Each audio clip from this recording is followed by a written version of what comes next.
तो second season की शुरुआत में हम किन्यू को अबाइस रिवर में देखते हैं, जहां किन्यू खुद को देखकर सवाल करता है कि क्या मैं जिंदा हूँ या फिर मैं मर गया। यहाँ इसी कंफ्यूजन के साथ किन्यू अबाइस रिवर में आगे की तरफ बढ़ना शुरू कर देता है, जहाँ एक पॉइंट पर पहुंचने के बाद अचानक से उसने पानी के अंदर डूबना शुरू कर दिया था। उसे तो कुछ भी समझ नहीं आ रहा था कि आखिर उसके साथ ये सब हो क्या रहा है, जबकि उसकी नजरों के सामने उसकी बिताई हुई जिंदगी आ रही थी। इसके बाद नेक्स्ट सीन में हम देखते हैं कि किन्यू किसी अलग ही जगह पर पहुंच गया था, जहाँ उसका मीटियोर स्टोन उसे हील कर रहा था, और इसी वजह से हम देखते हैं कि वो थोड़ी देर में ही होश में आ गया था। यहाँ होश में आने के बाद किन्यू अपने आप को जिंदा देखकर काफी ज्यादा हैरान हो गया था, क्योंकि उसे यकीन ही नहीं आता कि आखिर मैं जिंदा कैसे बच गया। जबकि दूसरी तरफ सेबल भी उड़ता उड़ता फौरन उसके पास आ जाता है। यहाँ सेबल भी किन्यू को होश में आता हुआ देखकर काफी ज्यादा खुश दिखाई दे रहा था, इसलिए किन्यू सेबल से सवाल करता है कि सेबल, क्या तुमने मेरी जान बचाई? वो भी ये सवाल कर ही रहा था कि तभी अचानक वहाँ पर एक एआई कैट आ जाती है, जो कि किन्यू से कहती है कि नहीं मास्टर, आपने अपनी जान खुद बचाई है। ये सुनकर किन्यू उससे सवाल करता है कि तुम कौन हो और तुम मुझे मास्टर क्यों बुला रही हो? जिस पर वो कैट बताती है कि मैं यहाँ की एक आर्टिफिशियल इंटेलिजेंस सिस्टम हूँ। साथ ही साथ वो बताती है कि मेरे फर्स्ट मास्टर का नाम मास्टर लीवाई था, जो कि यहाँ से बहुत ज्यादा दूर मिल्की वे गैलेक्सी के एम्पायर प्रिंस थे।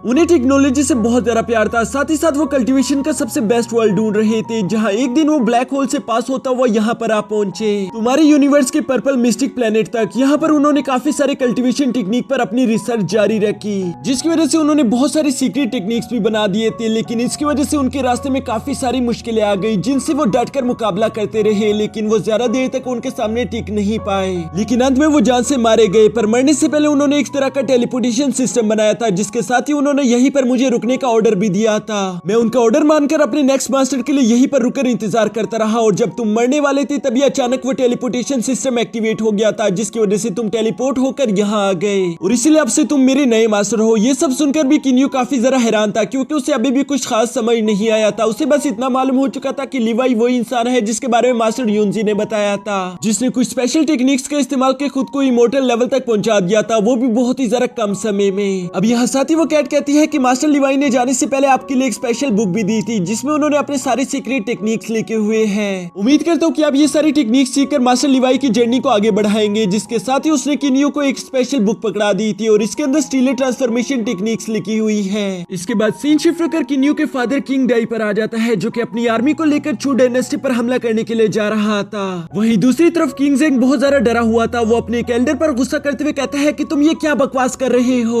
तुमने तो कहा था कि किंग फैमिली इतनी जल्दी हम लोगों पर हमला नहीं कर सकती। साथ ही साथ किंग ज़ेंग को ये भी मालूम हो जाता है कि उसके साथी धीरे धीरे करके उसका साथ छोड़ रहे हैं, जो बात तो उसे और भी ज्यादा पागल कर देती है। इसलिए वो अपने एल्डर पर गुस्सा निकालते हुए कहता है कि आखिर वो लोग ऐसा कैसे कर सकते हैं? वो तो गुस्से से पागल होता जा रहा था, जिस पर उसकी गुलाम यूनफ्यू उसे आकर शांत कराने की कोशिश करती है, लेकिन वो काफी ज्यादा गुस्से में उसे मारकर दूर हटा देता है। इसके बाद सीन शिफ्ट होकर किन्यू पर आ जाता है, जो कि उस स्टीलर ट्रांसफॉर्मेशन की बुक को देखकर कह रहा था कि मुझे यकीन नहीं हो रहा कि वो तीनों डायग्राम सिर्फ यहाँ तक पहुँचने की चाबी थी। साथ ही साथ यहाँ पर किन्यू मास्टर लीवाई के बारे में और जानना चाहता था, जिस पर वो एआई कैट किन्यू को मास्टर लीवाई का एक होलोग्राम दिखाती है, जो कि किन्यू से कहता है कि अगर तुम ये देख रहे हो तो इसका मतलब अब तक मैं मर चुका हूँ, और जो तुमने 3 डायग्राम सीखी थी यहाँ तक पहुँचने के लिए, वो तो सिर्फ मेरी टेक्निक का एक छोटा सा नमूना है। ये सुनकर तो किन्यू अब स्टीलर ट्रांसफॉर्मेशन टेक्निक्स में और भी ज्यादा इंटरेस्टेड हो गया था, क्योंकि वो जानता था कि वो तीनों डायग्राम्स कितनी ज्यादा पावरफुल हैं। साथ ही मास्टर लीवाई कहता है कि इन टेक्निक्स को मैंने खुद ही इन यूनिवर्स में ट्रेवल करके क्रिएट किया, इससे पहले ये एग्जिस्ट ही नहीं करती थी। मैंने अब तक की जितनी भी स्टीलर ट्रांसफॉर्मेशन टेक्निक सीखी है वो सारी की सारी मैंने इस बुक में लिख दी है, जो कि तुम्हारे हाथ में है। ये देखकर तो किन्यू काफी ज्यादा हैरान हो गया था, क्योंकि उसके हाथ में वो पावर्स थी जिसकी मदद से वो इमोर्टल लेवल तक पहुंच सकता है। ये जानकर वो काफी ज्यादा खुश होते हुए मास्टर को ग्रीट करते हुए कहता है कि मुझे आपसे मिलकर काफी ज्यादा खुशी हुई। मुझे तो अपनी आंखों पर यकीन ही नहीं आ रहा कि मैं मिस्टीरियस स्टीलर ट्रांसफॉर्मेशन टेक्निक्स को क्रिएट करने वाले से मिल पा रहा हूँ। इसके बाद मास्टर लीवाई किन्यू से कहते हैं कि स्टीलर ट्रांसफॉर्मेशन कल्टीवेशन के 6 रेल्म्स होते हैं, जिसमें से फर्स्ट का नेम है नेबुला, सेकंड का नाम मीटियोर, थर्ड का नाम कोर्स, इसी तरह फोर्थ स्टेज का नेम है प्लेनेट, फिफ्थ का नेम सोलर और सिक्स्थ का नेम है स्टार। ये सारे के सारे स्टेज एक से बढ़कर एक ज्यादा पावरफुल है, जिसको तुम स्टीलर ट्रांसफॉर्मेशन टेक्निक्स की मदद से अचीव कर सकते हो।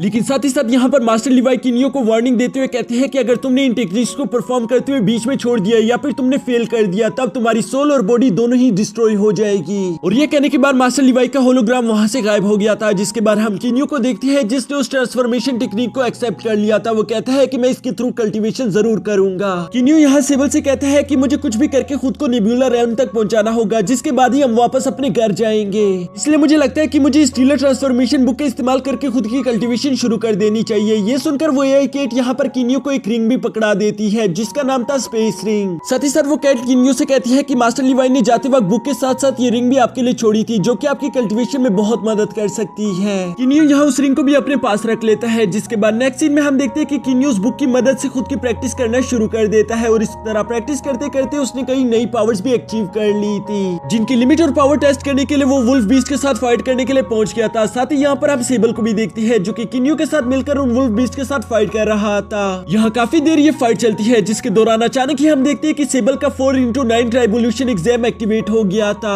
जो देखकर तो किन्यू पूरी तरीके से शॉक हो गया था क्योंकि वो नहीं जानता था कि क्या बर्ड्स का भी हेवन ट्राइबोल्यूशन एग्जाम होता है। पर अब जब ये एग्जाम शुरू हो गया तो किन्यू सेबल की मदद करने शुरू कर देता है ताकि वो आसानी के साथ अपने टेस्ट को पास कर सके। जबकि इसी फाइट के दौरान हम देखते हैं कि अब किन्यू का भी 4x9 ट्राइबोल्यूशन एग्जाम शुरू हो गया था। ये दोनों यहाँ इन वुल्फ्स के साथ फाइट करते हुए बारी बारी अपने 4x9 ट्राइबोल्यूशन एग्जाम को भी पास कर रहे थे, जहाँ हेवन की तरफ से इन लोगों पर लाइटनिंग गिर रही थी। इस तरह से फाइट के दौरान खुद की कल्टीवेशन एग्जाम को पास करना इन दोनों के लिए काफी ज्यादा मुश्किल हो रहा था, लेकिन इसके बावजूद भी ये दोनों एक दूसरे का बारी बारी साथ देते हुए आखिरकार उस एग्जाम को पास कर लेते हैं, जिसकी वजह से किन्यू ने अपने थर्ड स्टेज को अचीव कर लिया था। जबकि दूसरी तरफ सेबल को हम देखते हैं जो कि पूरी तरह से इवॉल्व होकर एक नया ही रूप ले लेता है। साथ ही साथ अब यहाँ इन दोनों के पास ही कई सारी न्यू अमेजिंग पावर्स आ चुकी थी क्योंकि ये दोनों ही इमॉर्टल रैम तक पहुंच चुके हैं और यहाँ इन दोनों की ये न्यू अमेजिंग पावर्स देखकर तो वो वुल्फ काफी ज्यादा घबरा गए थे क्योंकि अब ये दोनों जैसे अपने पावर्स को कंबाइन करके उन वुल्फ डीमंस पर अटैक करते हैं, इनका ये अटैक इतना ज्यादा पावरफुल था कि ये वहां के पर मौजूद सारी चट्टानों को ब्रेक कर देता है, जिसकी वजह से उन ब्लू वुल्फ डीमंस की तो ये देखकर हालत ही खराब हो गई थी और इसीलिए वो लोग डर के मारे यहाँ से वापस भाग जाते हैं। इसके बाद नेक्स्ट सीन में हम देखते हैं कि किन्यू और सेबल एक पहाड़ी की चोटी पर जाकर बैठकर कल्टीवेशन कर रहे थे कि तभी कल्टीवेशन के दौरान अचानक किन्यू को सेबल की आवाज अपने माइंड में सुनाई देती है, जो सुनकर किन्यू तो काफी ज्यादा शॉक हो गया था। लेकिन सेबल उसे बताता है कि एवोल्यूशन के बाद मेरे पास टेलीपैथी की पावर आ चुकी है, यानी कि हम दोनों माइंड टू माइंड आपस में बातें कर सकते हैं। यहाँ ये जानकर किन्यू को काफी ज्यादा अच्छा लगता है। जबकि साथ ही साथ सेबल बताता है कि मैंने बचपन से ही तुम्हें अपना बड़ा भाई माना है, तुम चाहे जो भी करो मैं हमेशा हर मुश्किल में तुम्हारा साथ देता रहूंगा। ये सुनकर तो किन्यू को बहुत ज्यादा खुशी होती है क्योंकि अब उसे अपना एक छोटा भाई मिल चुका था जो कि हमेशा उसका साथ दे रहा है। इसके बाद हम देखते हैं कि ये दोनों वहीं पर बैठकर कई हफ्तों तक कल्टीवेशन कर रही थी, जिसकी वजह से हम देखते हैं कि किन्यू ने आखिरकार नेबुला रैम को अचीव कर ही लिया था। यहाँ नेबुला रैम तक पहुंचने के बाद हम देखते हैं कि किन्यू वापस उसी एआई कैट के पास चला गया था, जहां वो उसे बताता है कि मैंने नेबुला रैम अचीव कर लिया, अब मैं वापस जाने वाला हूँ। लेकिन वापस जाने से पहले वो एआई कैट यहाँ पर किन्यू को बहुत सारे क्रिस्टल दिखाती है, जिनमें से वो बताती है कि ये मास्टर लिवाइन ने आपके लिए छोड़े हैं। ये क्रिस्टल इस यूनिवर्स की सबसे ज्यादा पावरफुल क्रिस्टल है, इनमें से एक को चूज करके आप अपने वेपन की पावर्स को अपग्रेड कर सकते हो। जो सुनकर किन्यू काफी ज्यादा सोचने के बाद आखिरकार उनमें से एक क्रिस्टल को चूज कर लेता है, जिसका इस्तेमाल करके वो खुद के डैगर को अभी अपग्रेड करने वाला था। तभी साथ खड़ा सेबल भी किन्यू से कहता है कि बड़े भाई मुझे भी एक क्रिस्टल चाहिए, मुझे भी अपनी एक सीक्रेट टेक्निक को प्रैक्टिस करना है जिसके लिए मुझे एनर्जी की जरूरत पड़ेगी। ये सुनकर किन्यू एक क्रिस्टल लेकर सेबल को भी दे देता है, जिसके बाद हम देखते हैं कि ये दोनों वापस अपने घर के लिए रवाना हो चुके थे। दूसरी तरफ हम किन्यू के फादर को देखते हैं जो कि अपनी आर्मी को लेकर चू किंगडम की टेरिटरीज पर लगातार अटैक्स कर रहा था और इसी वजह से उसने काफी सारे इलाकों को अपने कब्जे में भी ले लिया था। साथ ही साथ किंग ज़ैंग के साथी बारी बारी करके उसे इस मुश्किल सिचुएशन में अकेला छोड़कर जा रहे थे, जबकि यहाँ दूसरी तरफ किंग डाई के साथ इसका बिल्कुल उलट हो रहा था क्योंकि लोग उसकी टीम में शामिल हो रहे थे। बिल्कुल इसी तरह हम देखते हैं कि किंग डाई एक दिन चू डायनेस्टी की एक फैमिली के पास जाता है जिसे किंग ज़ैंग ने पूरी तरीके से बर्बाद कर दिया था। वो लोग किंग डाई को बताते हैं कि किंग ज़ैंग ने हमारे साथ कितना सारा बुरा किया और इसीलिए वो किंग डाई का साथ देंगे। साथ ही साथ वो अपनी फैमिली की सोर्ड भी उन्हें पकड़ा देते हैं ताकि वो जंग में उस तलवार का इस्तेमाल करके किंग ज़ैंग से उनका बदला ले सके। यहाँ इसी वजह से धीरे धीरे किंग डाई की आर्मी अब पहले से भी ज्यादा स्ट्रॉन्ग होती जा रही थी क्योंकि छोटी छोटी फैमिलीज उनकी आर्मी में जुड़ रही थी और इसी वजह से किंग डाई अब पहले से भी ज्यादा तेजी के साथ चू डायनेस्टी पर हमला करके उनकी टेरिटरीज को अपने कब्जे में ले रहे थे। यहाँ ये सारी खबरें किंग ज़ैंग तक भी पहुंच रही थी और इसी वजह से वो डर के मारे काफी ज्यादा घबराया हुआ था। उसकी हालत बहुत ही ज्यादा खराब दिखाई दे रही थी क्योंकि आधे से ज्यादा चू डायनेस्टी पर तो किंग डाई ने अपना कब्जा कर ही लिया था और किंग ज़ैंग अपने इलाके को छुड़वाने के लिए कुछ भी नहीं कर पा रहा था कि तभी अचानक हम देखते कि किंग ज़ैंग के 4 फादर वहां पर आ चुके थे जिनका नाम था मास्टर यांग। वो आते हुए काफी ज्यादा गुस्से में दिखाई दे रहे थे। वो ज़ैंग से कहते हैं कि तुम बहुत ही ज्यादा लापरवाह इंसान हो, आज तक मैंने तुमसे ज्यादा यूजलेस इंसान नहीं देखा, तुम्हें चू डायनेस्टी का किंग बनाना मेरी अब तक की सबसे बड़ी गलती है। और ये कहकर वो उसे वहां से चले जाने के लिए कहता है। जो सुनकर किंग ज़ैंग यूनफी को लेकर वहां से जाने ही वाला था कि तभी पीछे से मास्टर यांग आवाज लगाते हुए कहते हैं कि इस लड़की को यहीं पर छोड़ कर जाओ। ये सुनकर तो यूनफी और मास्टर ज़ैंग दोनों ही काफी ज्यादा घबरा गए थे, लेकिन वो मास्टर यांग के सामने कुछ भी नहीं कह सकते थे, इसलिए किंग ज़ैंग अकेले वहां से चला जाता है। इसके बाद नेक्स्ट डे हम देखते हैं कि मास्टर यंग अपने साथ वुडी को लेकर किन आर्मी की फौज की तरफ निकल चुका था, जहां पहुंचने के बाद वो वहां पर मौजूद सारी फौज को डिस्ट्रॉय करना शुरू कर देते हैं। यहाँ दूसरी तरफ किंडाई को भी ये खबर मिल चुकी थी, इसलिए वो उस जगह की तरफ खुद ही रवाना हो गया था। पर जाने से पहले वो अपने एक बॉक्स अपने असिस्टेंट को पकड़ा देता है, जिसमें इंफॉर्मेशन लिखी थी अगर मुझे कुछ हो गया तो आगे क्या किया जाएगा। यहाँ उनके निकलने के बाद दूसरी तरफ किनियो और सेबल को भी हम देखते हैं, जो कि वापस अपने महल तक पहुंच चुके थे और उनके महल वाले सिपाही इन दोनों को यहाँ पर जिंदा देखकर काफी ज्यादा हैरान हो जाते हैं। साथ ही साथ वो लोग किनियो को इस जंग के बारे में बताते हैं कि कैसे किंग डाई ने चू डायनेस्टी पर हमला कर दिया और अब वो मास्टर यंग और वुडी का सामना करने के लिए अकेले चले गए हैं। ये सुनकर तो किनियो अपने फादर के लिए बहुत ज्यादा परेशान हो गया था, इसलिए वो भी फौरन अपने फादर की तरफ रवाना हो जाता है ताकि वो वहां तक पहुंचकर उनकी मदद कर सके। इसके बाद सी शिफ्ट होकर यहाँ किंग डाई पर आ जाता है, जो कि मास्टर यंग के सामने खड़ा था। मास्टर यंग किंग डाई से कहता है कि तुमने अब तक जो भी किया, अगर तुम यहाँ से वापस चले जाओ तो मैं वो सब भूल जाऊंगा। तुमने और तुम्हारी फौज ने अब तक के जितने भी इलाकों को जीता है, मैं वो तुमसे वापस भी नहीं लूंगा, बस तुम्हें आगे से मेरा गुलाम बनकर रहना होगा। जिस पर किंग डाई कहता है कि नहीं, ऐसा कभी नहीं हो सकता। मैं भला ऐसा क्यों करूंगा जब हम लोग जीतने की कगार पर आ चुके हैं। मास्टर यंग कहते हैं अगर तुमने ऐसा नहीं किया तो तुम जानते हो कि मैं तुम्हारी आर्मी के साथ क्या कर सकता हूँ। मेरी पावर इतनी ज्यादा है कि मैं यहाँ पर तुम्हें अकेले ही जान से मार डालूंगा, जबकि साथ ही साथ तुम्हारी ये आर्मी भी जिंदा नहीं बचेगी। किंग डाई कहता है कि हाँ, मुझे ये बात अच्छे से मालूम है कि तुम बहुत ज्यादा पावरफुल हो, लेकिन मेरी सारी लाखों की आर्मी है, तुम उसका मुकाबला अकेले नहीं कर सकते। अगर हमें डील करनी ही है तो हमें बराबर की डील करनी होगी। तुम्हें वादा करना होगा कि आज के बाद तुम मेरी किन फैमिली को कभी भी परेशान नहीं करोगे और बदले में मैं अपनी आर्मी को यहीं पर ही रुक जाने का हुक्म दे दूंगा। तो बताओ, क्या तुम्हें मेरी ये डील मंजूर है? किंग डाई यहाँ पर ये डील असल में इसलिए कर रहा था क्योंकि अंदर ही अंदर वो काफी ज्यादा घबरा चुके थे। वो जानते थे कि मास्टर यंग वाकई में बहुत ज्यादा पावरफुल है। दूसरी तरफ मास्टर यंग यहाँ किंग डाई की ये सारी बातें सुनकर कहता है ठीक है, मैं तुमसे प्रॉमिस करता हूँ कि तुम्हारी आर्मी को कुछ भी नहीं होगा। ये सुनकर किंग डाई ने अपनी आर्मी को पीछे हटने का हुक्म दे दिया था, लेकिन असल में ये सारी की सारी मास्टर यंग की चाल थी, क्योंकि वो पीछे से अपनी आर्मी बेचकर किंग डाई की सारी आर्मी को मरवाना शुरू कर देता है। दूसरी तरफ किंग डाई को ये सब मालूम ही था कि उसकी आर्मी मारी जा रही है, लेकिन इसके बावजूद भी वो चुप बैठा था। वो लोग कुछ भी नहीं कर पा रहे थे क्योंकि असल में किंग डाई को अंदर ही अंदर मास्टर यंग से घबराहट महसूस हो रही थी। यहाँ पर ये सब चल ही रहा था कि तभी अचानक वहाँ पर किन्यू भी आ जाता है। अपने बेटे को तो यहाँ इतने समय बाद देखकर किंग डाई काफी ज्यादा इमोशनल हो गई थी और साथ ही साथ उन्हें यकीन नहीं आ रहा था कि आखिर किन्यू जिंदा कैसे है। लेकिन साथ ही साथ उन्हें ये बात काफी ज्यादा खुश भी कर देती है, जिसकी वजह से वो लोग जश्न मनाते हुए ड्रिंक पी रहे थे, जबकि साथ ही साथ किन्यू इन सब लोगों को बता रहा था कि मेरे साथ वहाँ पर क्या क्या हुआ। यहाँ किन्यू की ये सारी बातें सुनकर वहाँ पर मौजूद सब लोग ही उसकी तारीफें कर रहे थे, जिसके बाद किन्यू अपने फादर और अपने भाइयों से सवाल करता है कि चू डायनेस्टी ने हमें धोखा दिया और वो साथ ही साथ हमारे सोल्जर्स को भी धीरे धीरे करके मार रहे हैं, लेकिन मुझे ये समझ नहीं आ रहा कि आखिर आप लोग कोई कदम क्यों नहीं उठा रहे। जिस पर किंग डाई बताता है कि मास्टर यंग वापस लौट आया है और वो बहुत ही ज्यादा पावरफुल है, अगर हमने कुछ भी किया तो वो मेरी पूरी की पूरी आर्मी को खत्म कर सकता है। यहाँ ये सब सुनकर किन्यू समझ गया था कि मास्टर यंग मेरी फैमिली के लिए खतरा है, इसलिए मुझे कुछ भी करके उसे जान से मारना ही होगा। वो भी यहाँ पर ये सब सोच ही रहा था कि तभी सेबल उसे माइंड के थ्रू बताता है कि मैंने अपनी एक सीक्रेट टेक्निक सीखी है, जिसकी मदद से मैं मास्टर यंग को काफी ज्यादा वीक कर सकता हूँ। अगर मैं सूरज ग्रीन के वक्त इस टेक्निक का इस्तेमाल करूँ तो मास्टर यंग काफी ज्यादा कमजोर पड़ जाएंगे और तब मौका पाकर तुम उन्हें जान से मार सकते हो। ये प्लान किन्यू को भी काफी ज्यादा पसंद आ जाता है। इसके बाद अगले दिन किंग डाई को एक खत मिलता है जो कि किन्यू ने लिखा था। उस खत में किन्यू लिखता है कि मैं जानता हूँ कि मास्टर यंग बहुत ज्यादा पावरफुल है, लेकिन साथ ही साथ मैं ये भी जानता हूँ कि उसके जिंदा रहते हुए मेरी फैमिली सेफ नहीं रह सकती, इसलिए मैं उसे मारने के लिए जा रहा हूँ। उम्मीद करता हूँ कि आप लोग मेरी इस बात से निराश नहीं होंगे। ये सुनकर तो किंग डाई बहुत ही ज्यादा इमोशनल हो गए थे। वो जानते थे कि अगर किन्यू ने ऐसा करने की कोशिश की तो वो जान से मारा जाएगा। वो अपने बेटे को दोबारा से खोना नहीं चाहता था, इसलिए वो भी मास्टर योंजी के साथ फैसला करता है कि हमें किन्यू की जान बचानी होगी। जिसके बाद वो अपनी किंगडम की जिम्मेदारी अपने बेटे को संभालने के लिए दे देता है। साथ ही किंग डाई अपने बेटों से कहता है कि बेटा मुझे तुम दोनों पर बहुत ज्यादा फख्र है, और ये कहने के बाद वो लोग किन्यू के पीछे रवाना हो गए थे। जबकि दूसरी तरफ चू डायनेस्टी में हम किन्यू को देखते हैं जो कि सबसे पहले वुडी से जाकर मुलाकात करते हैं, और यहाँ पर हम देखते हैं कि किन्यू की रफ्तार बहुत ज्यादा हाई थी, इसलिए वो अपनी स्पीड का इस्तेमाल करते हुए वुडी पर हमला करना शुरू कर देता है, जिसमें कुछ ही अटैक्स के दौरान उसने वुडी को जान से मार डाला था। यहाँ वुडी को इतनी आसानी के साथ मार देने के बाद किन्यू उसका वेपन लेकर सीधा मास्टर यंग के पास चला जाता है, जहाँ वो उसका वेपन बड़ी तेजी के साथ मास्टर यंग के सामने फेंकते हुए कहता है कि अब तुम्हारी बारी। ये देखकर तो मास्टर यंग को काफी ज्यादा गुस्सा आ गया था, इसलिए वो किन्यू के सामने आकर कहता है कि आखिर तुम्हारी हिम्मत कैसे हुई, तुमने वुडी को जान से कैसे मार डाला। तुम शायद नहीं जानते कि तुमने तुमने यहाँ पर आकर कितनी बड़ी गलती कर दिया, मैं तुम्हें जान से मार डालूंगा। और ये कहकर मास्टर यांग किन्यू पर हमला करना शुरू कर देते हैं, जबकि दूसरी तरफ किन्यू ने भी मास्टर यांग पर हमला करना शुरू कर दिया था। और यहाँ हमें इन दोनों के दरमियान एक जबरदस्त फाइट देखने को मिलती है जो कि लगातार कई देर तक चलती रहती है।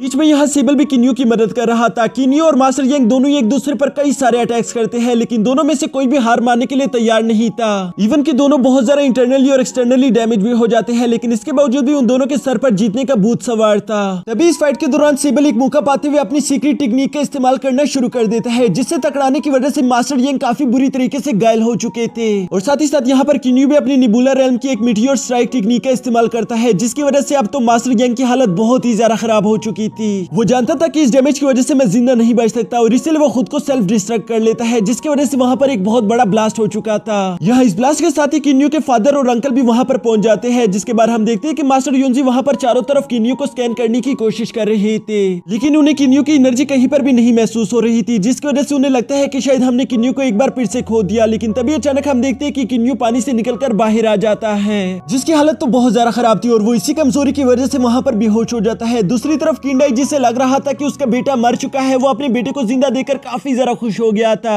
वो फौरन से अपने बेटे को लेकर वापस अपने किंगडम तक आ जाता है, जिसके बाद हमें नेक्स्ट कुछ दिनों का सीन दिखाया जाता है, जहाँ पर हमें मालूम होता है कि किन एम्पायर ने चू डायनेस्टी पर कब्जा कर लिया।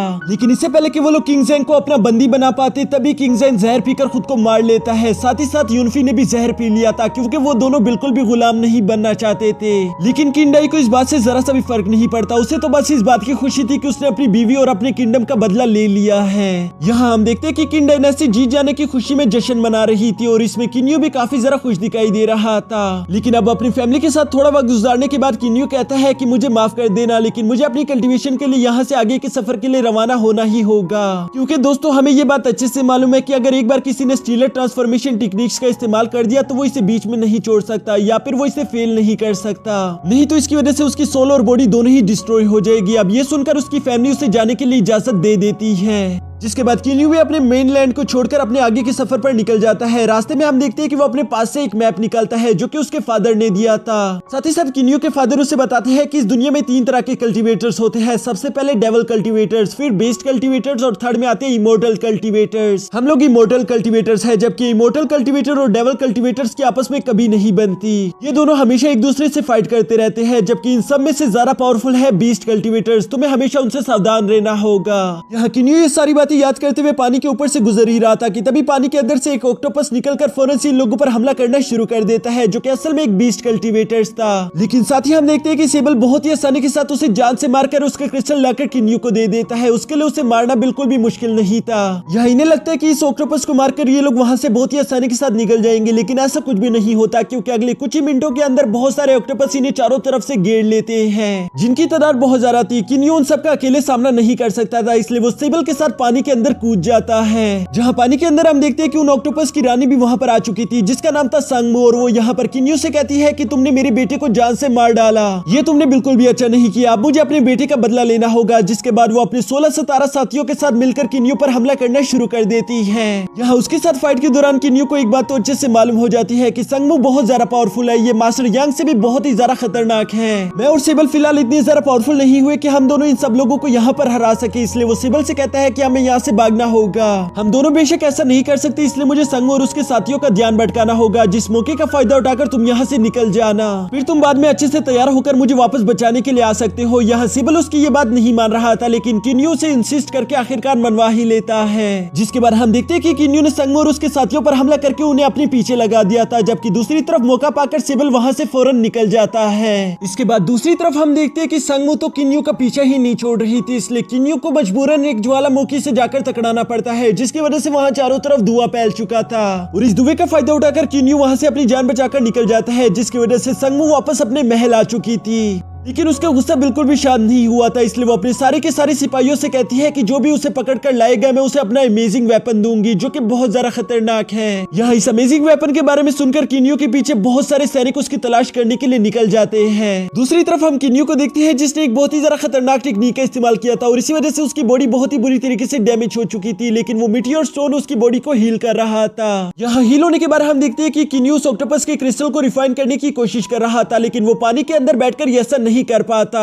जो बात उसे काफी ज्यादा हैरान कर देती है। इसलिए वो अपनी स्पेस रिंग का इस्तेमाल करके उससे एआई कैट से बात करता है। वो उससे पूछता है कि क्या तुम्हें वाटर इन्वायरमेंट की कल्टीवेशन के बारे में कुछ मालूम है? मुझे तो यहाँ पर कुछ भी समझ नहीं आ रहा। जिस पर वो एआई कैट यहाँ पर किन्यू को एक सोल कंट्रोलर के नाम से टेक्निक देती है, जिसका इस्तेमाल करके वो वाटर की सारी इन्फॉर्मेशन निकाल सकता है। इस इन्फॉर्मेशन की वजह से किन्यू को मालूम हो जाता है कि वाटर में बैठकर कल्टीवेशन कैसी करनी है। साथ ही साथ उसे ये भी मालूम हो जाता है कि पानी के अंदर आपको एक टोकन की जरूरत पड़ेगी। अगर आपके पास वो टोकन मौजूद हो तो आपको कोई भी बीस्ट कुछ भी नहीं कह सकता, यानी कि आपकी सेफ्टी की गारंटी पक्की हो जाएगी। साथ ही वो एआई कैट यहाँ पर किन्यू से कहती है कि अगर आपने ये सोल कंट्रोल टेक्निक सीख ली तब आप अपने ऑरा को भी चेंज कर सकते हो, यानी कि कोई आपको पहचान भी नहीं पाएगा। किन्यू तो ये सुनकर और भी ज्यादा खुश हो जाता है। जिसके बाद हम देखते हैं कि वो वहीं पर बैठकर उस टेक्निक को प्रैक्टिस करना शुरू कर देता है कि तभी अचानक वहाँ पर दो वॉरियर्स आ चुके थे, जो कि युवान लिंग लेवल के बीस्ट है, और वो यहाँ पर आते साथ ही किन्यू पर हमला करना शुरू कर देते हैं। जिसके जवाब में सिर्फ किन्यू वहाँ से भागकर अपनी जान बचा रहा था, क्योंकि अभी के लिए किन्यू इतना ज्यादा पावरफुल नहीं कि वो यहाँ पर इन दो युवान लिंग लेवल के मॉन्स्टर का सामना कर सके।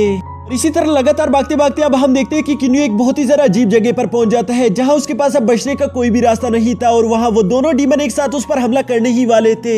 लेकिन तभी अचानक सेबल वहां पर पहुंच जाता है, जिसने किन्यू की जान बचा ली थी, और अब सेबल पहले से कई गुना ज्यादा ताकतवर हो चुका था। यहाँ रास्ते में छुपते छुपाते किन्यू और सेबल एक दूसरे के साथ मिलकर प्लान बनाते हैं कि हमें कुछ भी करके एक दूसरे से अलग जाना होगा, ताकि हम इन दोनों वॉरियर को भी एक दूसरे से अलग कर सके। इस तरह से हमें इन दोनों को मारने में काफी ज्यादा आसानी होगी, और एक बार मैं इन दोनों में से एक वॉरियर को मार डालूं तब हम दोनों रेड केव के सामने मिलेंगे, जहां पर फिर हम दोनों मिलकर वो दूसरे को भी जान से मार डालेंगे। ये प्लान यहाँ इन दोनों को काफी ज्यादा पसंद आ गया था, इसलिए ये दोनों ऑपोजिट डायरेक्शन में भागना शुरू कर देते हैं, जिसकी वजह से उन दोनों वॉरियर्स ने भी एक एक के पीछे भागना शुरू कर दिया था। साथ ही साथ फाइट के दौरान हम देखते हैं कि वो दोनों के दोनों वॉरियर अपने बीस्ट फॉर्म यानी कि स्नेक में बदल जाते हैं, जिसकी वजह से अब इन दोनों को और भी ज्यादा मुश्किल हो रही थी। लेकिन सेबल इस फाइट के दौरान मौका पाकर अपने फॉरबिडन टेक्निक का इस्तेमाल कर देता है, जिसकी वजह से उसे उस वॉरियर को काफी बुरी तरीके से डैमेज भी कर दिया था, पर इसके बावजूद भी वो वॉरियर उसका पीछा नहीं छोड़ता। दूसरी तरफ हम किन्यू को देखते हैं, जो कि उस स्नेक बीस्ट को अपने पीछे लेकर जाकर एक टोर्नेडो के पास पहुंच गया था, जहां पर बहुत ज्यादा पॉइजन है। इस पॉइजन की वजह से शुरू में तो किन्यू को काफी ज्यादा तकलीफ हो रही थी, लेकिन तभी अचानक वो अपना ऑरा रिलीज कर देता है, जिसकी वजह से अब वो पॉइजन उस पर असर नहीं कर रहा था। यहाँ आखिरकार किन्यू जानता था कि मेरे पास भागने का कोई रास्ता नहीं, मुझे फाइट करनी ही होगी। जिसके बाद हम देखते हैं कि किन्यू और उस बीस्ट के दरमियान एक जबरदस्त फाइट शुरू हो गई थी।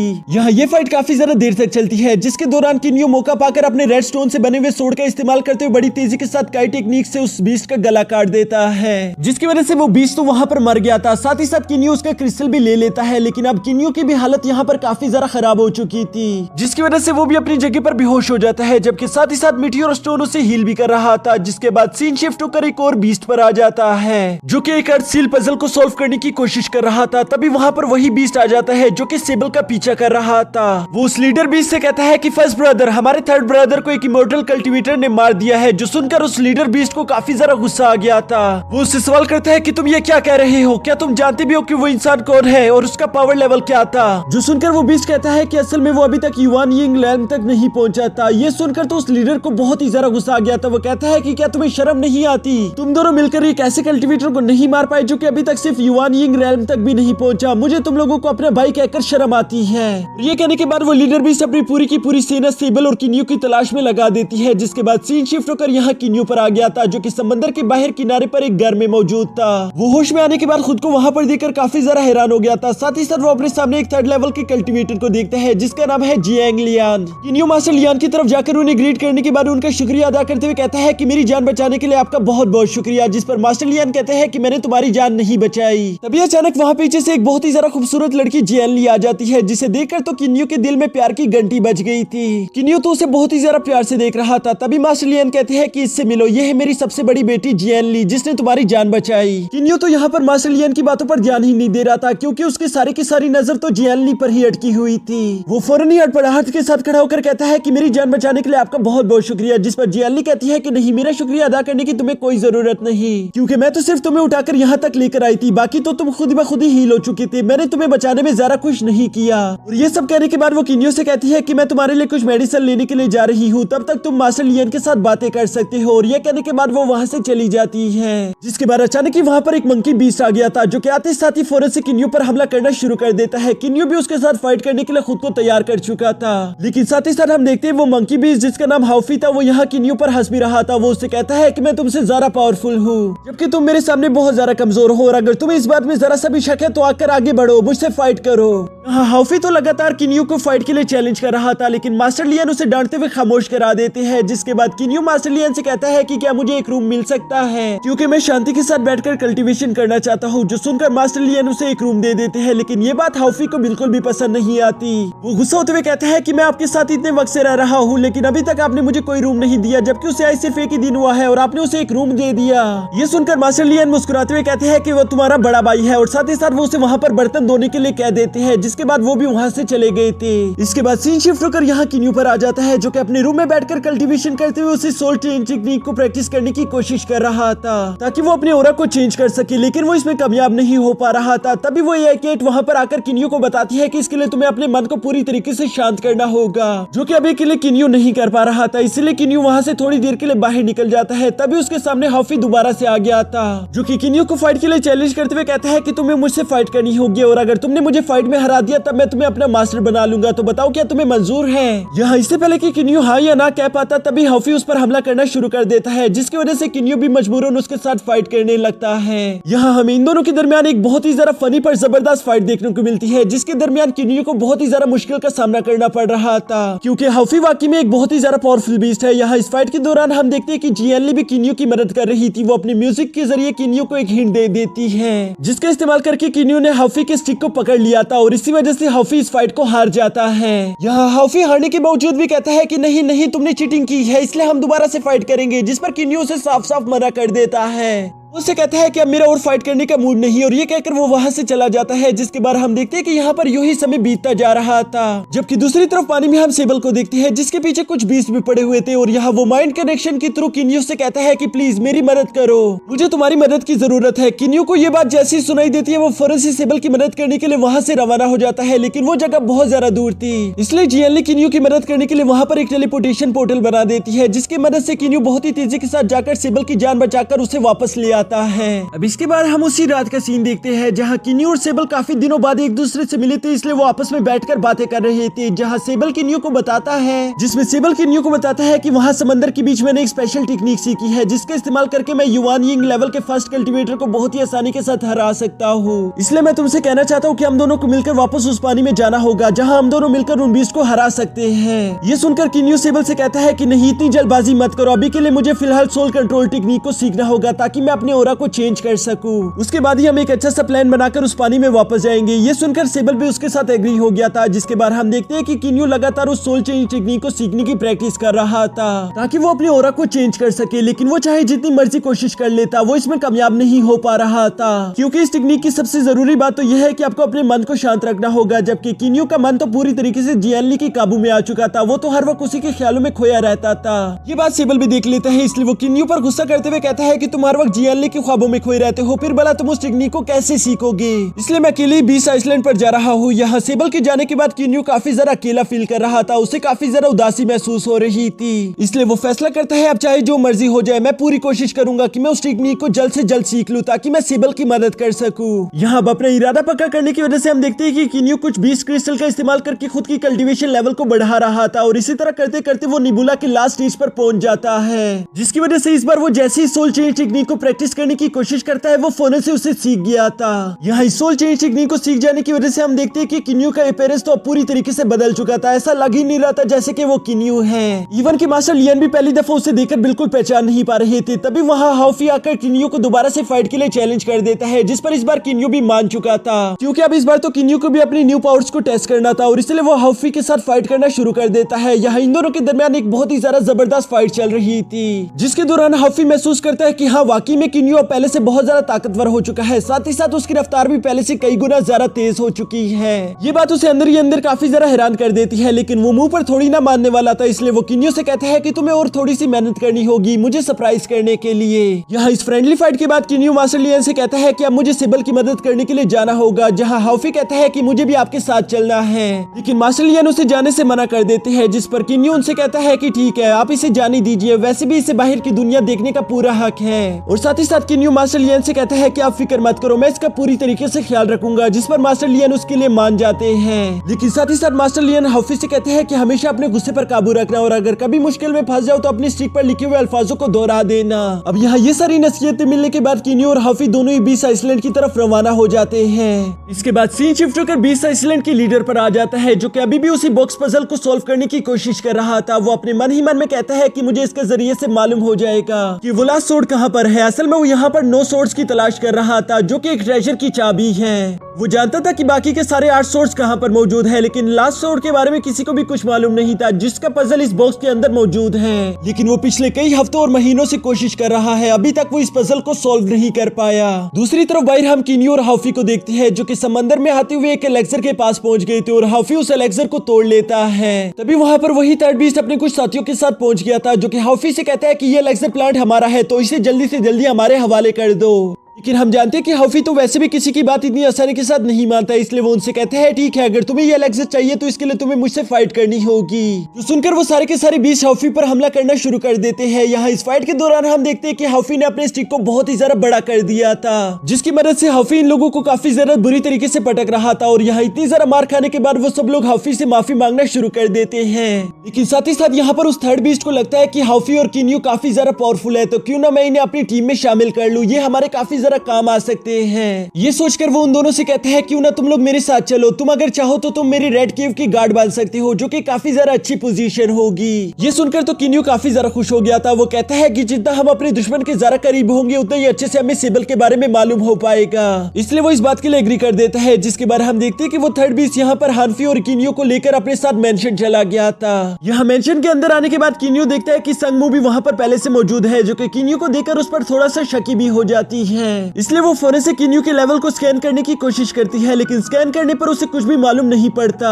इसलिए वो किन्यू से कहती है कि अगर तुम्हें हमारा हिस्सा बनना है तो तुम्हें अपना मास्क हटाना होगा, क्योंकि हम एक बार तुम्हारी शक्ल देखना चाहते हैं। पर किन्यू तो ऐसा नहीं करना चाहता था, इसलिए वो कहता है कि नहीं, अगर ये गार्ड बनने के लिए कोई शर्त है तो मैं इसे कबूल नहीं करता और मैं ये गार्ड की नौकरी छोड़कर यहाँ से जा रहा हूँ। और असल में वहाँ पर मौजूद वो लीडर बीस्ट तो ऐसा बिल्कुल भी नहीं चाहता था। वो चाहता था कि किन्यू उसकी टीम में शामिल हो जाए, इसलिए वो संगमू से कहता है कि जरा इससे तमीज से पेश आओ, तुमने अगर दोबारा से उसे फ्रेंड करने की कोशिश की तो मैं तुम्हें अच्छा सबक सिखाऊंगा। जिस पर संगमू कहती है कि नहीं, मैं उसे परेशान नहीं करना चाहती थी, मैं तो बस उसके कल्टीवेशन लेवल के बारे में जानना चाहती हूँ। जो सुनकर अब किन्यू ने भी अपने ओरा को रिलीज करना शुरू कर दिया था। साथ ही साथ वो अपने डैगर को भी निकाल लेता है, जो कि रेड स्टोन से बना हुआ था। और अब सोल चेंज टेक्निक की वजह से वो पूरी तरीके से ब्लैक हो चुका था और वो इसी का इस्तेमाल करते हुए संगमू के साथ मस्ती करना शुरू कर देता है। तभी अचानक वहाँ पर बीस्ट लीडर भी आ चुका था, जो कि आते साथ ही किन्यू की रियल पावर्स देख लेता है और वो किन्यू से काफी ज्यादा इंप्रेस भी हो चुका था, क्योंकि किन्यू वाकई में काफी ज्यादा खतरनाक है। वो साथ ही साथ यहाँ पर सवाल करता है कि ये दोनों कौन है, जिस पर उसका भाई बताता है कि यहाँ पर मैं इन दोनों को रॉयल गार्ड बनाने के लिए लेकर आया हूँ। आपने बेशक इनकी रियल पावर्स देख ली होगी, तो आपका क्या फैसला है? जिस पर हम देखते हैं कि वो लीडर बीस्ट उन दोनों को रॉयल गार्ड्स बना देता है। साथ ही साथ उसने इन दोनों को कुछ न्यू टोकन्स भी दे दिए थे। इसके बाद वो किन्यू से कहता है कि तुम अपने साथ 4 गार्ड्स को लेकर उस सेबल का शिकार करने के लिए चला जाओ। ये सुनकर किन्यू वहाँ से अभी रवाना होने ही वाला था कि तभी हम देखते हैं कि संगमू मौका पाकर फौरन से उन 4 गार्ड्स के पास आ जाती है। वो उनसे कहती है कि तुम जरा इस लड़के से बचकर रहना, क्योंकि मुझे इस पर शक है कि ये वही सेबल के साथ वाला लड़का है। वो भी यहाँ पर इन लोगों को और भी कुछ बता रही थी कि तभी किन्यू वहाँ पर आ जाता है, जिसकी वजह से उसे मजबूरन अपनी बात को बदलना पड़ती है। यहाँ इसके बाद नेक्स्ट सीन में हम देखते हैं कि ये सब लोग सेबल का शिकार करने के लिए निकल चुके थे, जबकि संगमू भी छुप छुप के इन लोगों का पीछा कर रही थी। तभी इन सब लोगों को वहाँ पर मालूम हो जाता है कि सेबल यहाँ से कुछ देर में गुजरेगा, इसलिए वो लोग वहाँ पर छुपकर गांठ लगाकर बैठ जाते हैं ताकि ये लोग सेबल का शिकार कर सके। किन्यू भी यहाँ पर इन लोगों के साथ छुपकर बैठा हुआ था, लेकिन जैसे ही वो सेबल को दूर से आता हुआ देखता है, वो माइंड टू माइंड उसे बता देता है कि यहाँ पर क्या सिचुएशन चल रही है। साथ ही साथ उसने अपना सारा के सारा प्लान सेबल को समझा दिया था और वो उसे बताता है कि गार्ड्स की लोकेशन कहाँ कहाँ पर है और तुम्हें किस पर हमला करना है। ये सुनने के बाद सेबल बहुत ही तेजी के साथ उनमें से एक गार्ड पर हमला कर देता है, जबकि दूसरी तरफ किन्यू को हम देखते हैं जिसने एक गार्ड पर हमला करते हुए उसे भी जान से मार डाला था। यानी कि पीछे अब सिर्फ 2 ही गार्ड्स बचे थे, जो कि फौरन से अपने बीस्ट फॉर्म में आ जाते हैं और ये लोग इससे पहले कि सेबल और किन्यू पर हमला कर पाते तभी उनमें से एक गार्ड उस दूसरे गार्ड को जान से मार डालता है, जो देखकर किन्यू काफी ज्यादा हैरान हो चुका था। और साथ ही साथ हम देखते हैं कि वो गार्ड उस दूसरे गार्ड का क्रिस्टल निकालकर यहाँ किन्यू के पास ले आता है। किन्यू उस गार्ड से सवाल करता है कि आखिर तुमने हमारी मदद क्यों की, जिस पर वो गार्ड बताता है कि मैं मरना नहीं चाहता और इसलिए मैं आपकी मदद कर रहा हूँ। ये सुनकर किन्यू कहता है कि हाँ वो सब तो ठीक है, लेकिन तुमने अभी अभी अपने साथियों को धोखा दे दिया, फिर मैं कैसे यकीन कर लूं कि तुम मुझे धोखा नहीं दोगे। जिस पर हम देखते हैं कि वो बीस्ट गार्ड जिसका नाम जुआंग था वो कहता है कि मैं शपथ लेता हूँ, और वो भी ऐसी बीस्ट शपथ जिसको अगर उसने तोड़ा तो वो वहीं पर जान से मारा जाएगा। अब ये देखकर किन्यू उस पर यकीन कर लेता है, जिसके बाद किन्यू सेबल को एक टोकन देते हुए उससे कहता है कि ब्लड के वाले लोग काफी ज्यादा खतरनाक हैं, हम उन्हें एक साथ नहीं हरा सकते, इसलिए हमें बारी बारी करके उन्हें खत्म करना होगा। दूसरी तरफ संगमो को भी यहाँ किन्यू की हकीकत के बारे में मालूम हो चुका था, इसलिए वो किन्यू के बारे में लीडर बीस्ट को बताने के लिए जा ही रही थी कि तभी उसके रास्ते में हाफी आ जाता है, जिसकी वजह से यहाँ पर इन दोनों के दरमियान एक जबरदस्त फाइट शुरू हो जाती है। असल में किन्यू ने जाने से पहले हाफी को बता दिया था कि तुम्हें संगमो पर नजर रखनी होगी, क्योंकि उसे संगमो पर शक था कि वो जरूर कोई ना कोई ऐसी हरकत करेगी। यहाँ पर हाफी संगमो को तो जान से मार डालता है, लेकिन उसने उसे मारने में थोड़ी सी देर कर दी थी, क्योंकि संगमो अपने टोकन की मदद से लीडर बीस्ट के भाई को सब कुछ बता देती है। दूसरी तरफ हम लीडर बीस्ट के भाई को देखते हैं, जो कि बहुत ही तेजी के साथ लीडर बीस्ट के पास जा रहा था। वो उसे सब कुछ बताने वाला था, लेकिन लीडर बीस्ट उसके लिए दरवाजा नहीं खोलता, क्योंकि वो अभी भी अपना सारा के सारा फोकस उस पजल को सॉल्व करने पर लगा रहा था। यहाँ दूसरी तरफ वो ब्रदर बीस्ट अभी उस दरवाजे को तोड़ने ही वाला था कि तभी अचानक उसके पीछे से एक परछाई आ जाती है, जो कि उसे वहां से लेकर जाकर मार डालती है। अब यहाँ इसके बाद नेक्स्ट सीन में हम देखते हैं कि जुआंग और किन्यू काफी ज्यादा घायल हालत में वापस आ पहुंचे थे, जो कि वहां पर मौजूद गार्ड से कहते हैं कि हमारे साथ धोखा हुआ था, हमारे साथ जो बाकी के गार्ड्स गए थे उन्होंने उस ब्लैक बर्ड के साथ मिलकर हमें धोखा दे दिया, और वो लोग हमें मारने की कोशिश करने वाले थे, जबकि संगमो भी हमारे क्लैन की दुश्मन थी, इसलिए हमें मजबूरन उन लोगों के साथ फाइट करके उन्हें जान से मारना पड़ा। यहाँ ये सारी बातें सुनकर उनमें से मौजूद एक गार्ड आगे आकर कहता है कि ये सब बिल्कुल भी ठीक नहीं, आखिर हम तुम लोगों की बात पर यकीन कैसे कर ले, वैसे भी हमें नहीं मालूम, क्या पता तुम लोगों ने खुद को वैसे ही जख्मी कर लिया हो और अब तुम हम लोगों को ऐसी स्टोरी सुना रहे हो सकता है कि तुम दोनों ही धोखेबाज हो और तुम दोनों ने मिलकर उन सब लोगों का कत्ल कर दिया हो और अब तुम हम लोगों को ये सारी स्टोरियां सुना रहे हो। उस गार्ड का नाम टैंक था, जबकि वहाँ पर मौजूद बाकी के सारे गार्ड्स भी उसको कहते हैं कि हाँ तुम बिल्कुल ठीक कह रहे हो, और वो वहाँ पर मौजूद सबसे ज्यादा स्ट्रॉन्ग गार्ड है, इसलिए वो सारे के सारे गार्ड्स एक साथ कहते हैं कि टैंक तुम यहाँ पर सबसे ज्यादा सीनियर हो, तुम जो भी फैसला करोगे हम भी बिल्कुल वही एक्सेप्ट करेंगे। जिसकी वजह से टैंक कहता है कि जब तक लीडर बीस्ट अपने रूम से निकलकर बाहर नहीं आ जाते तब तक मैं ही यहाँ का इंचार्ज हूँ, और इसलिए मैं फैसला सुनाता हूँ कि तुम सब लोगों को कैद कर दिया जाए। ये सुनकर तो हाफी को काफी ज्यादा गुस्सा आ गया था, इसलिए वो टैंक से कहता है कि अगर तुम में हिम्मत है तो हमें कैद करके दिखाओ। लेकिन किन्यू से शांत कराते हुए टैंक को उन गार्ड्स में से एक का एनर्जी क्रिस्टल दे देता है, जो देखकर तो उसकी आंखें चमक गई थी। वो कहते हैं कि नहीं नहीं मैंने अपना फैसला बदल दिया, असल में मुझे तुम लोगों पर यकीन है, तो इसलिए तुम लोग अपने रूम में जाकर आराम कर सकते हो। असल में ये एनर्जी क्रिस्टल बहुत ही ज्यादा पावरफुल होते हैं और सब लोगों को इस एनर्जी क्रिस्टल की कीमत मालूम है, जबकि टैंक भी जानता था कि ये एनर्जी क्रिस्टल से उसकी पावर्स बहुत ज्यादा बढ़ सकती है, इसलिए वो लालच में आ गया और उसने यहाँ पर अपना फैसला बदल दिया। इसके बाद नेक्स्ट सीन में हम किन्यू और उसके दोस्तों को देखते हैं, जो कि अपने आगे आने वाले प्लान के बारे में सोच रहे थे। साथ ही साथ किन्यू कहता है कि हम लोग काफी ज्यादा वीक हैं और इससे पहले कि हमारी दोबारा किसी के साथ फाइट हो जाए हमें इस एनर्जी क्रिस्टल को रिफाइन करके खुद की पावर्स को और ज्यादा बढ़ाना होगा। जो कहने के बाद हम देखते हैं कि किन्यू वहाँ पर मौजूद उन एनर्जी क्रिस्टल का इस्तेमाल करके कल्टीवेशन करना शुरू कर देता है। दूसरी तरफ हम उस लीडर बीस्ट को उसके रूम में देखते हैं, जिसने काफी ज्यादा मेहनत करके आखिरकार उस पजल को सॉल्व कर ही लिया था और इसी वजह से उसे वो 9 जेड सोर्ड भी मिल जाती है, जिसे पाकर वो काफी ज्यादा खुश दिखाई दे रहा था। वो खुश होते हुए कहता है कि अब तो मेरे सामने 9 डीमन हॉल भी कुछ नहीं, मैं तो जिसे चाहूँ उसे बस एक झटके में खत्म कर सकता हूँ, बस मुझे इस तलवार का इस्तेमाल करके उस ट्रेजर को ही हासिल करना है। यहाँ वो भी ये सब कह ही रहा था कि तभी अचानक वहाँ पर एक और बीस्ट आ जाता है, जिसका नाम डाइटोंग था और वो भी यहाँ पर इसी तलवार की तलाश में आया था। दोस्तों असल में ये वही बीस्ट है जिसकी पहले भी हमने एक बार परछाई ही देखी थी और उसने लीडर बीस्ट के भाई को जान से मार डाला था। यहाँ आने के बाद वो उस तलवार को हासिल करने के लिए उस लीडर बीस्ट के साथ फाइट करना शुरू कर देता है और इन दोनों के दरमियान एक जबरदस्त फाइट शुरू हो चुकी थी। दूसरी तरफ हम किन्यू को देखते हैं, जो कि लगातार कल्टीवेशन करते हुए एनर्जी क्रिस्टल को कंज्यूम कर रहा था और इसी वजह से हम देखते हैं कि वो अपने लेवल को ब्रेक थ्रू करके मीटियोर फर्स्ट स्टेज पर पहुंच जाता है, जिसकी वजह से वो काफी ज्यादा खुश दिखाई दे रहा था कि तभी अचानक उसे लीडर बीस्ट के रूम से फाइट करने की आवाजें सुनाई दे देती है, जिसकी वजह से वो चेक करने के लिए फौरन वहां पर पहुंच गया था। किन्यू वहां पर छुपकर एक पिलर के पीछे बैठ जाता है, जबकि दूसरी तरफ हम देखते हैं कि डाइटिंग यहाँ पर लीडर बीस्ट पर काफी ज्यादा भारी पड़ रहा था। लीडर बीस्ट यहाँ इस फाइट के दौरान काफी बुरी तरीके से डैमेज भी हो चुका था कि तभी अचानक उसे मालूम होता है कि उसके भाई को डाइटिंग ने मारा था, जिसकी वजह से उसे काफी ज्यादा गुस्सा आ जाता है और अब वो पहले से भी ज्यादा स्पीड के साथ डाइटोंग को मारने की कोशिश करता है। दूसरी तरफ हम किन्यू को देखते हैं, जो कि सोच रहा था कि मुझे क्या करना चाहिए। यहाँ इन दोनों को यूं ही लगातार फाइट करते हुए देखकर किन्यू फैसला करता है पहले मुझे लीडर बीस्ट की मदद करनी होगी ताकि हम दोनों मिलकर डाइटोंग को मार सके। उसके बाद लीडर बीस्ट काफी ज्यादा कमजोर हो चुका होगा, जिसके बाद मुझे मौका मिल जाएगा और मैं उसे भी बहुत ही आसानी के साथ निपटा दूंगा।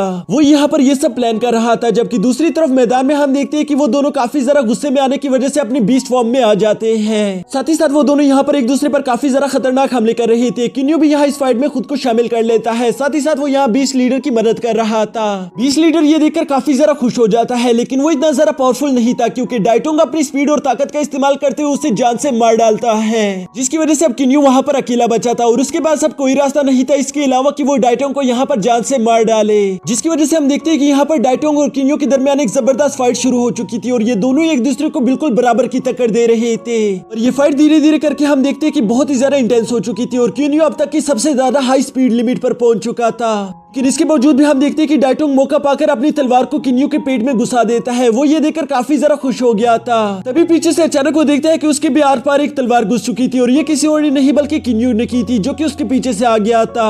दोस्तों आप लोग भी यहाँ पर थोड़े से कंफ्यूज हो गए होंगे, तो मैं आप लोगों को बता देना चाहता हूँ कि असल में किन्यू की रफ्तार यहाँ पर बहुत ज्यादा हाई हो चुकी थी, जिसकी वजह से वो अपना क्लोन बनाने में कामयाब हो चुका था। और डाइटोंग ने जिसके आर पार अपनी तलवार की थी वो कोई और नहीं बल्कि किन्यू का सिर्फ एक क्लोन था। यहाँ डाइटोंग को मारने के बाद हम देखते हैं कि किन्यू ने उस लीडर बीस्ट और डाइटिंग दोनों की एनर्जी क्रिस्टल को अपने पास रख लिया था, साथ ही साथ वो उस जेड सोर्ड को भी अपने स्पेस रिंग में रख लेता है, जो करने के बाद वो वापस अपने ही रूम हाउफी के पास आ गया था। और वो वापस आने के बाद हाउफी से कहता है कि जल्द ही एक बड़ी जंग होने वाली है, इसके लिए तुम्हें अपनी पावर्स को बढ़ाना होगा। वो उसे डाइटिंग के एनर्जी क्रिस्टल देते हुए कहता है कि इसे रिफाइन कर लो, जिसकी वजह से तुम्हारी एनर्जी बढ़ जाएगी। हाउफी उस क्रिस्टल को देखकर कहता है कि ये तो बहुत ज्यादा पावरफुल है, मैं इसे चाहकर भी अकेले रिफाइन नहीं कर सकता। अब ये सुनकर किन्यू उसकी मदद करना शुरू कर देता है, जिसके बाद हम देखते हैं कि ये दोनों ही हाफ हाफ उसे रिफाइन करना शुरू कर देते हैं। यहाँ दूसरी तरफ ब्लड क्यूब में बाकी के गार्ड्स को भी अब ये बात मालूम हो चुकी थी कि उनका लीडर मर चुका है, इसलिए हम देखते हैं कि टैंक बाकी के गार्ड से कहता है कि यहाँ पर सबसे ज्यादा पावरफुल मैं हूँ, तो इसलिए आज के बाद मैं तुम लोगों का नया लीडर हूँगा। लेकिन हम देखते हैं कि जोंग इस बात पर बिल्कुल भी एग्री नहीं करता। वो कहता है कि हाउफी और किन्यू सबसे ज्यादा पावरफुल है, तो अगर हमारा कोई न्यू लीडर होगा तो वो और कोई नहीं बल्कि सिर्फ हाउफी होगा। जिस पर हम देखते हैं कि टैंक हाउफी को फाइट के लिए चैलेंज कर देता है। वो कहता है कि अगर हाउफी ने मुझे फाइट में हरा दिया तो वो यहाँ का न्यू लीडर बन सकता है, जिस पर हम देखते हैं कि हाउफी ने भी उसके चैलेंज को एक्सेप्ट कर लिया था, लेकिन वो कोई लीडर नहीं बनना चाहता था। वो कहता है कि मेरा भाई ही लीडर बनेगा, जिसकी वजह से हम देखते हैं कि टैंक उस पर हमला करना शुरू कर देता है। दूसरी तरफ हम किन्यू को देखते हैं जिसने उस लीडर बीस्ट की एनर्जी क्रिस्टल को भी अब पूरी तरीके से एब्जॉर्ब कर लिया था और इसीलिए वो मीटियोर के फाइनल लेवल तक पहुंच जाता है। अब तो यहाँ पर किन्यू की पावर्स बहुत ही ज्यादा हाई लेवल तक बढ़ चुकी थी, इसलिए वो उस फाइट की जगह पर आते साथ ही टैंक पर एक बहुत ही ज्यादा पावरफुल अटैक कर देता है, जिसकी वजह से टैंक तो बहुत ही बुरी तरीके से घायल हो गया था। जबकि वहां पर मौजूद बाकी के गार्ड्स भी ये देखकर काफी ज्यादा हैरान हो जाते हैं कि किन्यू अब पहले से कई गुना ज्यादा पावरफुल हो चुका है। वो लोग यहाँ पर किन्यू को इतनी ज्यादा पावर्स के साथ देखकर काफी ज्यादा शौक दिखाई दे रहे थे और इसलिए वो आखिरकार किन्यू को ही अपना न्यू लीडर सेलेक्ट कर लेते हैं। जिस पर किन्यू कहता है कि नहीं, यहाँ का अकेला लीडर मैं नहीं हूँगा बल्कि मैं, हाउफी और सेबल, तुम हम तीनों की हुक्म मानोगे। जिस पर वहाँ पर मौजूद कोई भी बंदा कुछ नहीं कह पाता, नहीं तो वो लोग जानते थे कि उनका हशर क्या होगा, इसलिए वो सारे के सारे लोग मान जाते हैं। दूसरी तरफ गहरे समंदर में हमें हॉल ऑफ 9 डीमंस दिखाया जाता है, जो कि काफी ज्यादा गुस्से में दिखाई दे रहे थे। उन लोगों को मालूम हो चुका था कि किन्यू नाम के शख्स ने 20 लीडर को जान से मार डाला है, लेकिन वो लोग नहीं जानते थे कि क्या उसे हमारे प्लान के बारे में कुछ भी मालूम है या फिर नहीं। साथ ही साथ वो लोग इस बात के बारे में भी कंफर्म करना चाहते थे कि क्या 20 लीडर ने उस पजल को सॉल्व कर लिया था या फिर नहीं। अब यहाँ तो उन लोगों के मन में काफी सारे सवाल थे, लेकिन इन सब लोगों के सवालों के जवाब सीजन 3 में ही मिल पाएंगे और इसका नेक्स्ट सीजन भी मैं जल्द ही आप लोगों के लिए इस चैनल पर ले आऊंगा। और दोस्तों, उससे पहले मैं चाहता हूँ कि अगर आप लोगों ये वीडियो अच्छी लगी है तो मेरी इस वीडियो को लाइक कर देना, साथ ही साथ एक प्यारा सा कमेंट भी कर देना और मेरे इस चैनल को सब्सक्राइब भी कर दो, ताकि स्टीलर ट्रांसफॉर्मेशन के आगे आने वाले सारे सीजन्स को भी आप लोग मेरे चैनल पर एंजॉय कर सको।